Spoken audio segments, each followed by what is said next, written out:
ચાલો આજે કંદોઈ બનાવે એ રીતે સેવ ખમણી બનાવીએ. તો એના માટે અડધો કપ ચણાની દાળને 7 થી 8 કલાક પલાળી રાખી હતી. હવે ચણાની દાળમાંથી પાણી કાઢી મિક્સરમાં પીસી લેવાની છે. સાથે આદું, મરચાં અને લસણ ઉમેરીશું અને જરૂર પ્રમાણે પાણી પણ ઉમેરવાનું છે, એટલે મિશ્રણ થોડું ઢીલું રહે.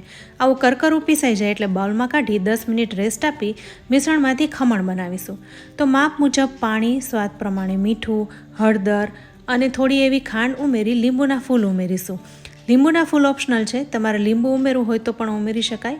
હવે જે વાસણમાં ખમણ બનાવવાના છે એને તેલથી ગ્રીસ કરી લઈશું. સાથે ખમણ સરસ ફૂલે એટલે માપ મુજબ ઈનો ઉમેરી પાણીથી એક્ટિવેટ કરી મિક્સ કરી લઈશું અને મિશ્રણને વાસણમાં કાઢીને 12 મિનિટ માટે સ્ટીમ કરીશું. તો આટલી જ વારમાં ખમણ છે એ ફૂલીને ડબલ થઈ ગયા છે.